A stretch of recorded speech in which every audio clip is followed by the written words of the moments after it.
Student, अब हम income tax पढ़ेंगे, जो कि हमारी हिस्ट्री ऑफ इनकम टैक्स से शुरू होती है। हिस्ट्री ऑफ इनकम टैक्स जो है हमारी इनकम टैक्स एक्ट कौन से उससे हुआ था, 1816 से, जो जेम्स विलन ने लिखा था।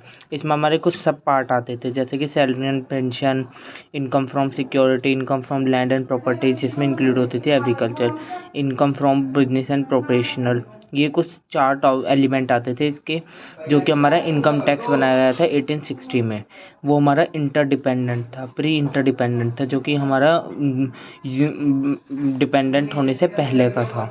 वो हमारा सबसे पहला इनकम टैक्स है, सबसे पहला इनकम टैक्स है जो हमारा सैलरी पे, पेंशन पे, इन सब चीज़ों पे मिलता था, कटता था।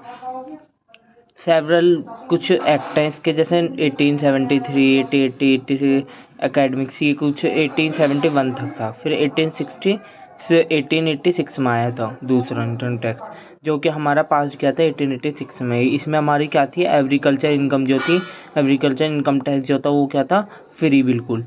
तो और ये हमारा कंटिन्यू कब तक चला, 1970 तक।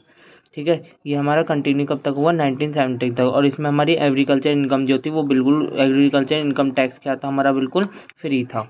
नेक्स्ट आया इनकम टैक्स एक्ट 1980 में, जो कि हमारा 1980 में आया। अनोदर इनकम टैक्स है नहीं, उसमें मेन फोकस क्या था कि कलेक्टिंग द रिवेन्यू कलेक्ट करना। इससे कुछ मेन पॉइंट्स है, जैसे कैलकुलेट करना, इन वो कैलकुलेट करता था और राइजिंग करता था इनकम फ्रॉम करंट ईयर की इनकम को माइनस करना। कैजुअल रिसिप्ट टैक्सेबल क्या था, इसमें सब चार्जेस क्या थे, परमानेंट होते थे इसमें। और इसमें हाई रेट पर हमें टैक्स बाइंग करना होता था, देना होता था। इनकम टैक्स एक्ट 1922, जो कि हमारी 1999 में आया था, गवर्नमेंट एक्ट ने 1999 में पास हुआ था। ये इनकम टैक्स जो था वो हमारा सब्जेक्ट ऑफ सेंट्रल गवर्नमेंट का था, जो कि सारे सब्जेक्ट जितने भी होते थे हमारा रेवेन्यू के, जो हमारे इंडिपेंडेंट होना था उससे थोड़े दिनों पहले, इंडिपेंडेंट होने से थोड़े दिन पहले ही हुआ था। जिसमें हमारा टैक्स जो था वो अब तक चला था। इसके कुछ इंपॉर्टेंट फीचर्स हैं, जैसे कि पहला क्या एस्टेब्लिश किया था इसमें रेवेन्यू उसका सेंट्रल बोर्ड का। दूसरा, प्रीवियस ईयर की इनकम टैक्स जो थी वो हमारी करंट ईयर की इनकम टैक्स से ज़्यादा, previous income from previous year to taxes in current year. Previous year के इनकम जो होती थी उस पर टैक्सेस कटता था, और करंट ईयर में वो क्या होता था, ऐड ऑन हो जाता था।